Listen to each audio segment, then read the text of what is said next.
Oke, Assalamualaikum warahmatullahi wabarakatuh. Selamat pagi semuanya. Balik lagi di mata kuliah Sistem dan Prosedur. Di mata kuliah Sistem dan Prosedur ini kita sudah memasuki materi yang kalau saya bilang ini cukup sulit dan cukup rumit karena kita akan membahas analisa jaringan kerja. Apa saja sih yang akan kita bahas di analisa jaringan kerja? Kita buka di slide berikutnya. Jadi analisa jaringan kerja, atau ada juga yang bilang ini analisa jaringan krisis, ini adalah suatu aktivitas menelaah yang berkaitan dengan ketergantungan atau hubungan antara bagian dan bagian langkah gerak yang dimulai dari awal sampai akhir pekerjaan, yang merupakan langkah secara keseluruhan. Jadi kalau pekerjaan ini dianalisa hanya dapat diterapkan pada pekerjaan perkantoran yang bersifat fisik atau seperti prosedur penerimaan surat masuk atau surat keluar dan yang lain-lain. Jadi ini kaitannya dengan kegiatan fisik ya. Tapi kalau kegiatan non fisik maka tidak bisa diukur dengan analisa jaringan kerja.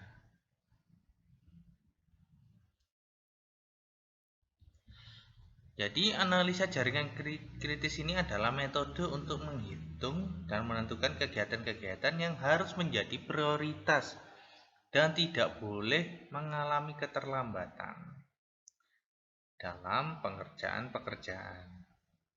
Jadi analisa ini menggunakan metode CPM atau Critical Path Method, menggunakan jaringan dengan nama AOA atau Activity on a Road.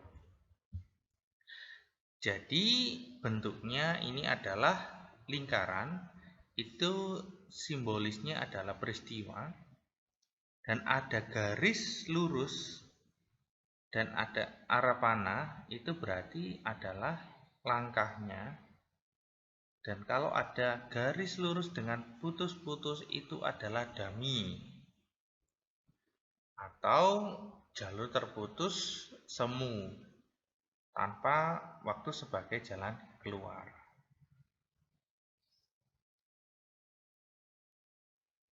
Untuk perhitungan jalur kritis ini kita menggunakan simbol node ya namanya.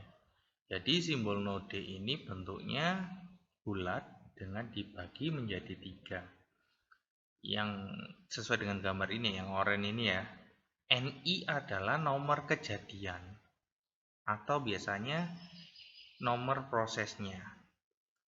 ES adalah earliest start atau waktu tercepat mulainya aktivitas. LF adalah lastest finish atau waktu yang paling lambat selesainya aktivitas. Dan contohnya di bentuk realnya adalah yang warna hijau ini. Ini adalah yang ada arah panah ABC itu adalah tadi adalah peristiwa atau kejadian. Angka 3 itu berarti adalah kejadian di nomor 3. 9 adalah aktivitas B dan C paling cepat dimulai pada hari ke-9. Atau kalau misalnya kita tidak pakai hari, boleh pakai jam ke-9, berarti 9 jam.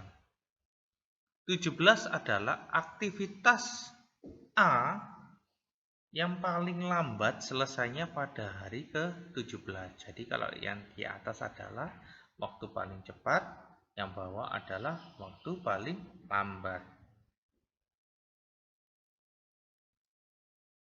Jadi ini adalah contoh dari diagram kerja. Nah, ini detailnya ada ES1, ES2, ES3, ES4. Bentuknya nanti seperti ini. Tapi untuk penjabarannya kita nanti pelan-pelan ya. Jadi nanti di slide-slide yang berikutnya kita akan bahas satu persatu. Bagaimana sih cara membuat diagramnya itu. Oke, kita sudah mulai masuk dari metode perhitungan. Jadi cara menghitung ini ada dua rumus. Yang pertama adalah perhitungan maju atau forward pass untuk menghitung ES atau early start. Yang kedua adalah perhitungan mundur atau backward pass untuk menghitung LF atau last start.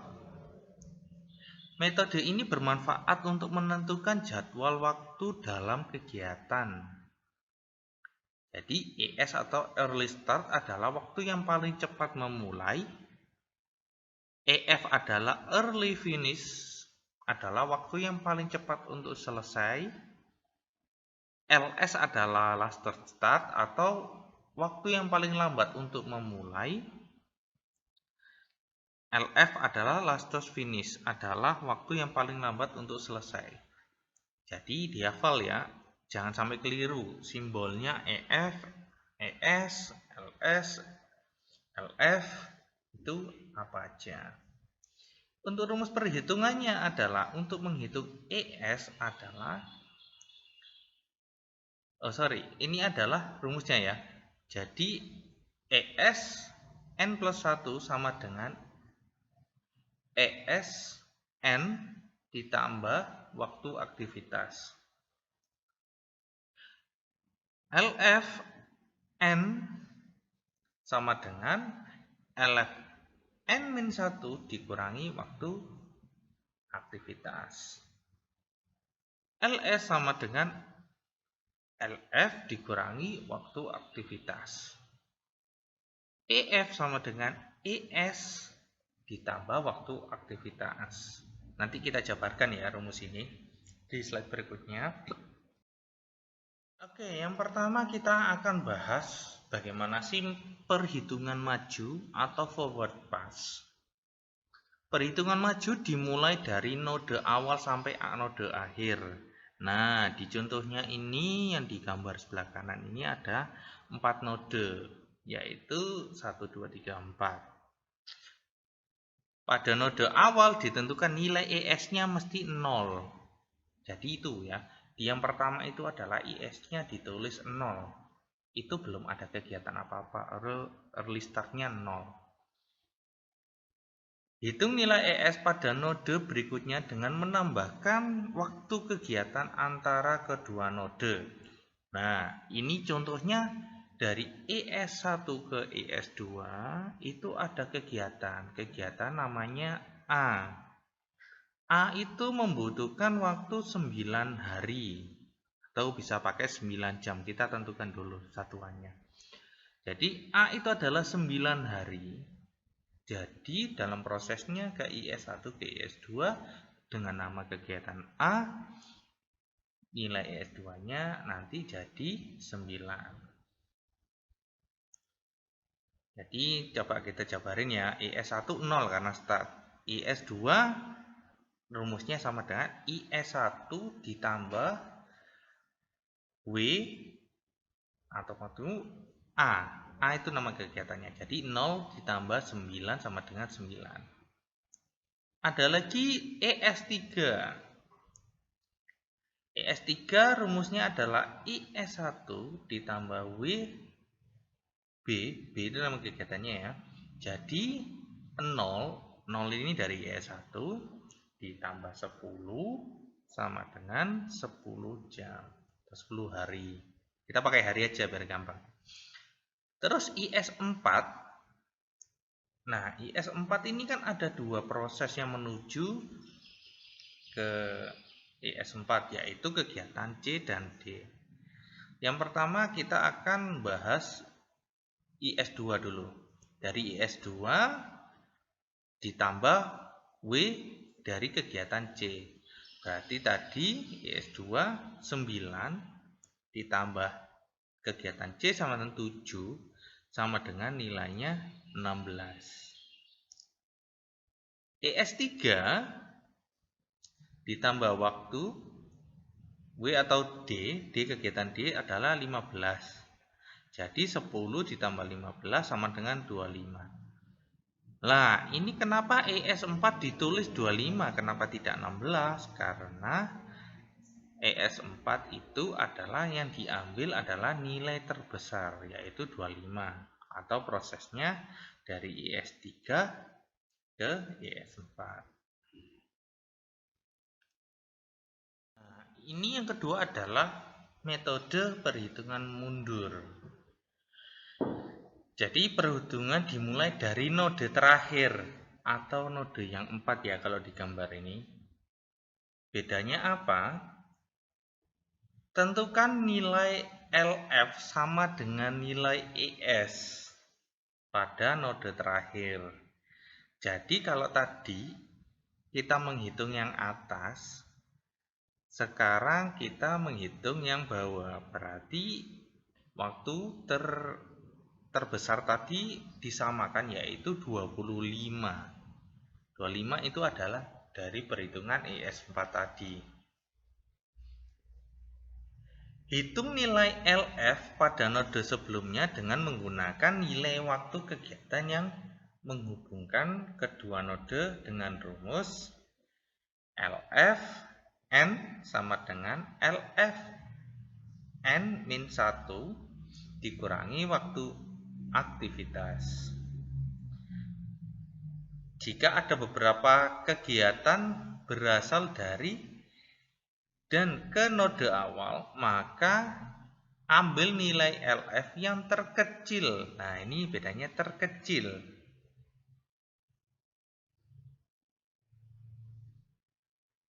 Atau 0 dan abaikan yang lain. Jadi kalau ini yang tadi adalah menghitungnya dari depan, ini menghitungnya dari belakang. LF4 sama dengan ES4, yaitu 25. Kalau yang tadi ES-nya 0. LF3, nah ini LF3 yang bawah ya. LF3 rumusnya adalah LF4 dikurangi W dari D. D-nya adalah 15. LF4 adalah 25. Jadi sisanya adalah 10. 10 ditulis di node yang ketiga bagian bawah. LF2 rumusnya adalah LF4 dikurangi W dari C, yaitu LF4 25, W dari C yaitu 7, sisanya adalah 18. Nah, 18 ini ditulis di bagian bawah dari node nomor 2. LF1, nah ini cara ngitungnya ada 2. Kita mulai dari LF3 dikurangi W dari B. Nah, berarti kan LF3-nya tadi 10 dikurangi 10-nya dari B ya, sama dengan hasilnya 0. Nah, sedangkan LF2 dikurangi W dari A sama dengan 18 dikurangi 9. Hasilnya ada 9. Jadi, untuk menulis LF1 adalah dia memiliki dua nilai 0 dan 9. Maka kalian tulis nilai yang paling kecil. Nilai paling kecil adalah 0. Nah, kalau yang tadi itu adalah contoh dari diagram node yang sudah jadi. Tapi bagaimana kalau kita mulai kegiatannya dari sebuah kegiatan real? Di sini ada sebuah pekerjaan perkantoran yang setelah dianalisa mendapatkan detail seperti di tabel bawah ini. Jadi ini nomor 1, 2, 3, 4, 5, 6 sampai 10 ini adalah nomor dari diagram nodenya. Job A, B, C, D sampai J ini adalah nama kegiatannya. Waktunya tadi kalau ngitung bagaimana? Waktunya ini nanti yang ditulis di atas. Ada 10, 8, 12, 22, 27, 7, 5, 11, 8, 20, 15, dan sebagainya. Aktivitas proyeknya atau pekerjaan ini detailnya seperti ini. Jadi nomor 1 adalah aktivitas ABC merupakan aktivitas pertama. Dan sampai di aktivitas 8. Jadi belum tentu sama totalnya aktivitasnya dengan nama jobnya. Oke ya. Untuk detailnya kita jabarkan di slide berikutnya. Oke, yang kita akan bahas di sini adalah diagram jaringannya ya. Jadi dalam kegiatan yang sudah dibahas di tabel sebelumnya, tabel yang warnanya ungu sama merah. Jadi kalau yang warna merah ini adalah aktivitas proyek atau pekerjaan, ini diterjemahkan ke dalam nomornya. Jadi tadi kan nomornya kegiatannya kan 1 sampai 8, mulai dari aktivitas A bla bla bla sampai aktivitas HIJ. Itu di breakdown menjadi diagram jaringan 1 sampai 8. Nah, ini contohnya yang warna biru. Terus bagaimana caranya menarik garisnya? Yang pertama coba dilihat, aktivitas ABC merupakan aktivitas pertama. Jadi nomor 1 nanti akan ditarik 3 garis secara bersamaan. ABC. Nah, A-nya kenapa ada 10? Coba dilihat di tabel di slide sebelumnya. Di nomor 1, job A adalah waktu adalah 10, berarti A 10, B 8, C 12, dan seterusnya. Nah, yang menjadi pertanyaan adalah kenapa bisa muncul garis titik-titik di sini? Ada D1 dan D2. Coba dilihat soal yang ada di sebelah kiri ini, terutama di nomor 2. Jalur ADC, harusnya itu kan ADC. Kalau dilihat dari ADC itu kan tidak mungkin langsung lompat. Harusnya kan jalur pengerjaannya kan harusnya ADH. Tapi ADH sudah ada di nomor 1. Karena itu tidak ada jalurnya, fungsinya jalur titik-titik atau dummy adalah hanya sebagai garis bantu. Kalau di nomor 1 jalur ADH A10, D22, H adalah 8, totalnya adalah 40 hari. Tapi di proses pengerjaannya ternyata ada proses yang lompat, yaitu ADJ. Maka karena itu tidak mungkin, itu harus dibuat garis dummy atau garis bantu.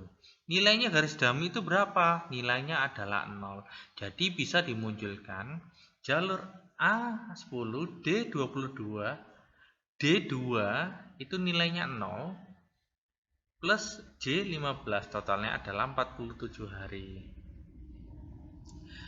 Kemudian muncul lagi di pertanyaan di nomor 6, jalur B, G, J. Nah, B8, G15, J15. Nah, ini kan tidak mungkin. Kalau misalnya dari angka 1, 3 ke 7, berarti kan dia tidak melewati G15. Maka dibuatkan garis dummy atau D1 di sini antara di nomor 3 dan 4. Jadi nilainya B8, D1 adalah 0 G adalah 15, J adalah 15, totalnya adalah 38 hari. Jadi garis dummy ini tidak mesti ada di setiap analisa, karena ini hanya fungsinya adalah cuma garis bantu agar jalurnya tidak semerawut.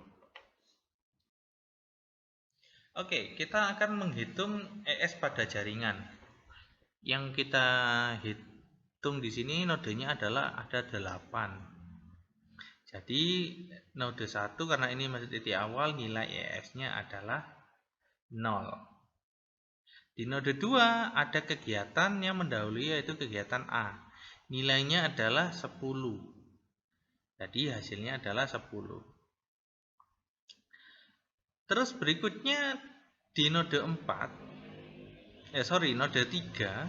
itu ada kegiatan yaitu 1 ke 3, yaitu ada aktivitas B. Nilainya adalah 8. Jadi hasilnya adalah 8. Di node 4 ada 2 kegiatan, yaitu 1 ke 4 aktivitasnya adalah C, dan aktivitas 3 ke 4 yang pakai garis titik-titik ini aktivitasnya adalah D1 yang nilainya adalah 0. 1 ke 4 C nilainya adalah 12. Jadi hasilnya adalah 12. Sedangkan yang 3 ke 4 atau D1, karena ini adalah garisnya dummy, nilainya adalah 0.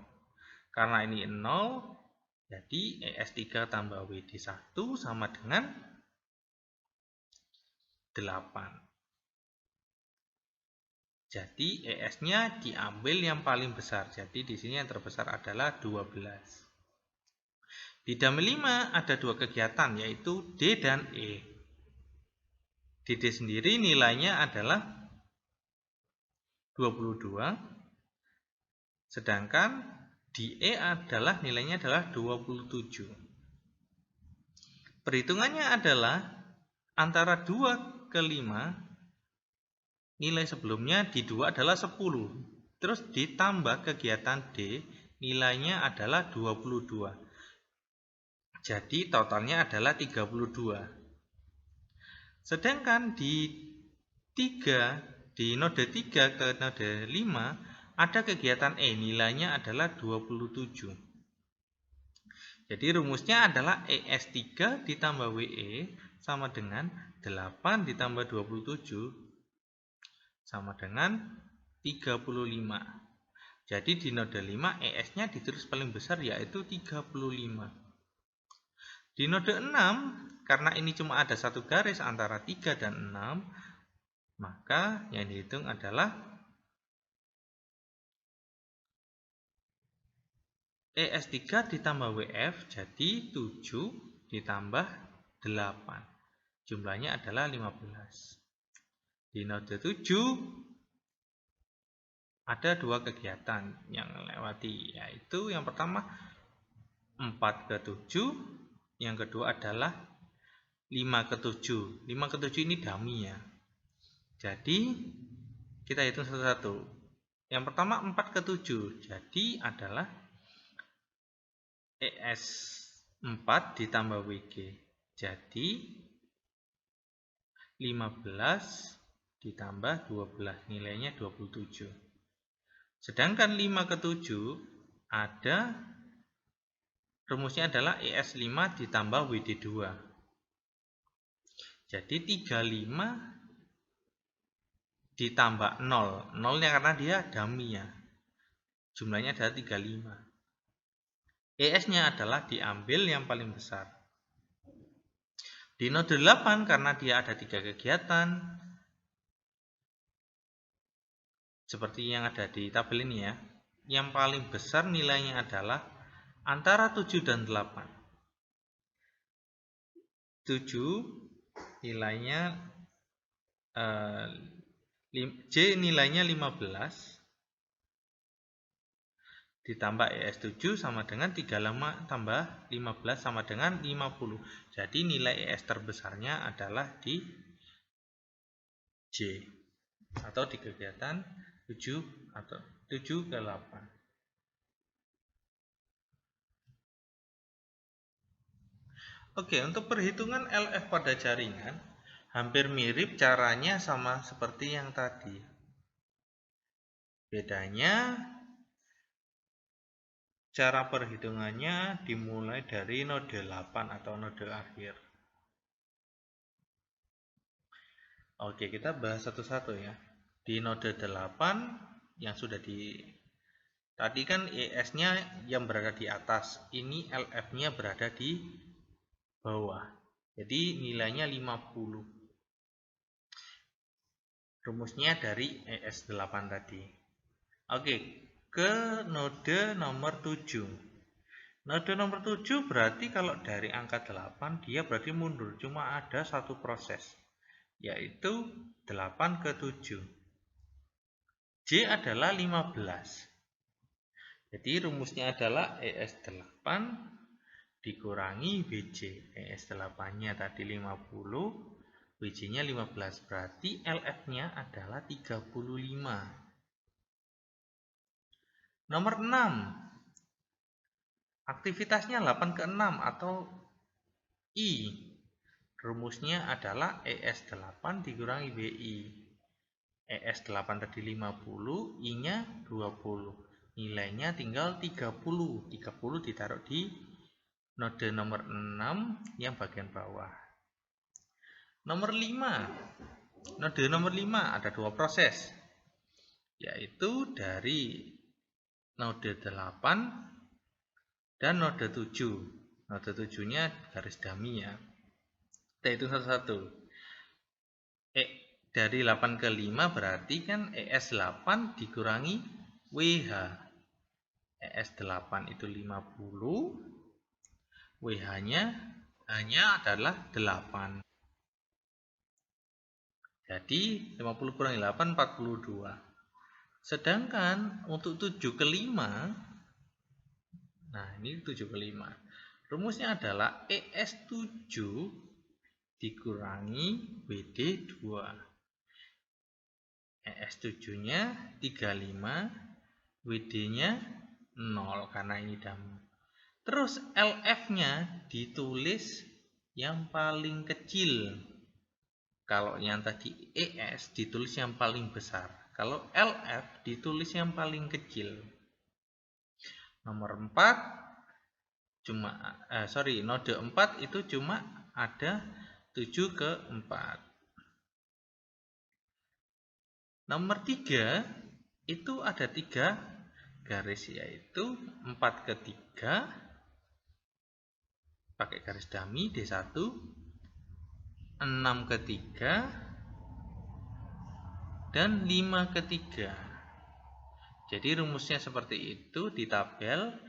Terus LF-nya ditulis yang paling kecil, yaitu 8, yaitu di 5 ke 3. Jadi 35 dikurangi 27. Nomor 2 cuma ada satu proses di node 2. Node 2 yaitu dari 5 ke 2. 35 dikurangi 22. Nilainya adalah 13. Dan terakhir yang nomor 1, nilainya ada 3 proses, yaitu antara 2 ke 1, 3 ke 1, dan 4 ke 1. Dan yang paling kecil adalah nilainya dari 3 ke 1. Di ES3 kurangi WB. ES3-nya 8, WB-nya adalah 8. Jadi nilainya 0.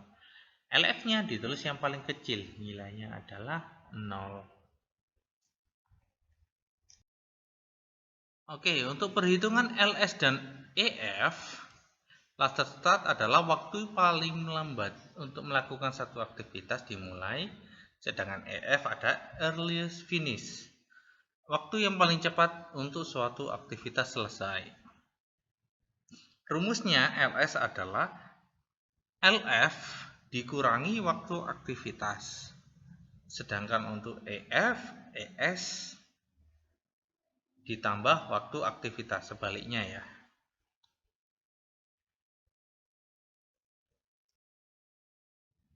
Oke, untuk perhitungan EF dan LS paling mudah adalah membuat tabulasi seperti yang di bawah ini. Untuk job dan waktu ini sesuai dengan soal yang tadi di atas yang warna ungu, yang ungu sama merah. Jadi job tetap sama, waktu tetap sama. Jadi job A nilainya masih 10 jam, 10 hari. Jadi bagaimana kok bisa muncul ES ini 0 di kegiatan ABC ini? Coba lihat LS tadi. LS tadi kan 3 kegiatan ini adalah kegiatan yang baru dimulai. Jadi kalau pengen lihat kenapa ini 0, lihat di jaringan ES yang ada di slide nomor 11. Jadi sebelum kegiatan A mendahului, yaitu coba dilihat di node 1. Node 1 kan nilainya 0. B juga begitu.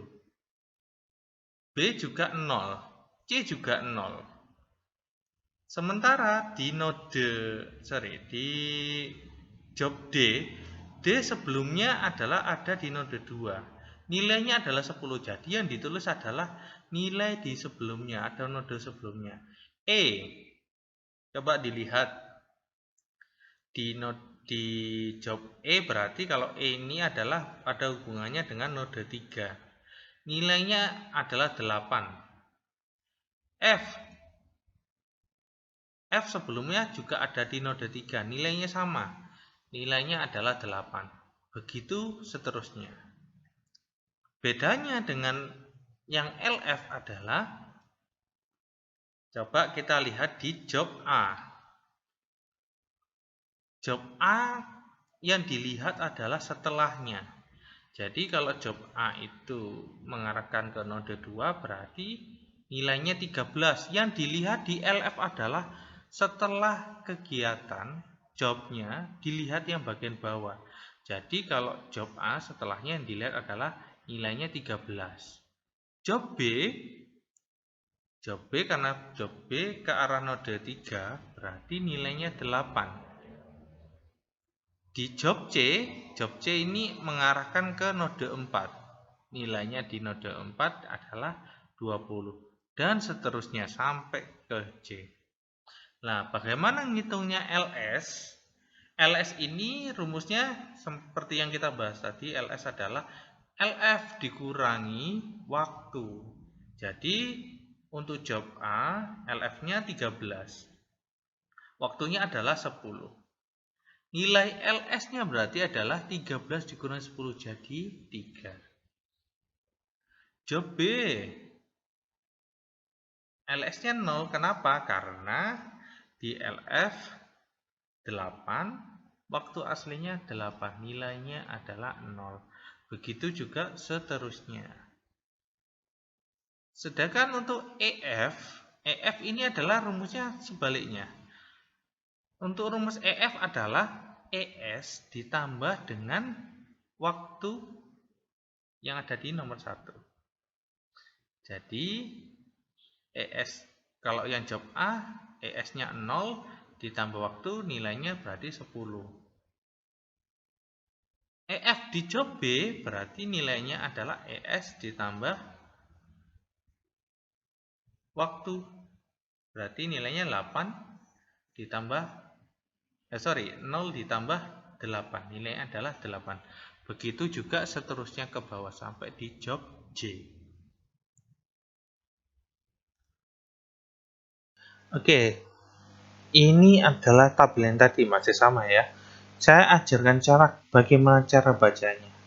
Jadi di kegiatan A, job A, ini saya contohkan. Jadi kalau ditanya paling cepat dimulai pada hari keberapa, ya ini dimulai dari hari ke-0. 0 itu dari mana? Dari ES-nya. Terus kalau dimulai dari hari ke-0, paling cepat selesai pada hari keberapa? Paling cepat berada di hari ke-10. Itu di mananya? Di job A, di EF-nya. Terus kalau kegiatan A, paling lambat dimulai hari ketiga. Tiganya dari mana? Dari LS. Maka kalau dimulai pada hari ketiga, paling cepat selesai itu ada di hari ke-13. Begitu seterusnya cara bacanya. Oke, di sini saya akan jelasin bagaimana cara menghitung waktu mengambang atau slack time. Kalau di sebelumnya kita tadi melihat cara menghitung slack time-nya dengan cara melihat tabel. Jadi slack time itu apa sih? Jadi slack time itu adalah waktu bebas atau waktu luang yang dimiliki oleh setiap kegiatan untuk bisa diundur tanpa menyebabkan keterlambatan pekerja secara keseluruhan. Jadi kalau bisa dilihat ada rumusnya slack time. Rumusnya slack time itu adalah LS dikurangi ES. Atau bisa juga menggunakan LF dikurangi EF. Kita lihat ya di tabel berikutnya ini. Nah, ini adalah tabel hampir sama kayak tadi, tapi kita tambahkan slack. Jadi gimana cara baca tabelnya? Slack ini, nah ini kan di atasnya ada job, waktu, dia angka nomor 1, ES di 2, 3, LF, LS itu sama dengan nomor 4, 4 itu sama dengan cara ngitungnya 3, dikurangi 1 berarti LF, dikurangi waktu EF, nomor 5, slack di nomor 6. Jadi jalur kritis ini ditentukan oleh nilai slack time yang sama dengan 0. Jadi kalau kalian nemu perhitungan di slack time adalah 0, maka itu bisa dibilang slack. Jadi contohnya di tabel ini saya kasih warna merah ini adalah slack time. Jadi kalau dilihat dari yang sebelumnya pernah kita bahas tadi, slack time-nya kalau nggak salah dinilai BEJ. Benar nggak di BEJ? Jadi kalau dilihat dari rumus ternyata benar. B di sini slack time-nya adalah 0. E juga 0. Terus J sama dengan 0. Jadi kegiatan BEJ ini harus menjadi prioritas agar tidak mengalami keterlambatan kegiatan yang nilai slack-nya tidak sama dengan 0. Yang artinya kegiatan tersebut dapat ditunda paling lama sebanyak nilai slack-nya.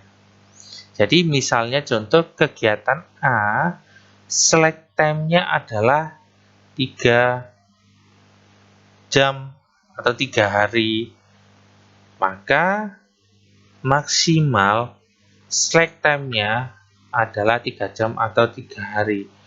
Jadi kalau misalnya kurang dari 3 hari juga nggak apa-apa. Tapi kalau misalnya waktu tundanya lebih dari 3, misalnya 4, ini akan sangat bermasalah dari di perhitungannya.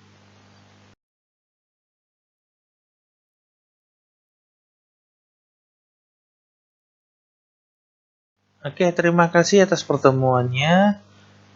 Memang materi ini agak sedikit rumit ya. Kita pelajari pelan-pelan. Kalau ada yang bingung bisa ditanya. Terima kasih. Assalamualaikum warahmatullahi wabarakatuh. Selamat pagi semuanya.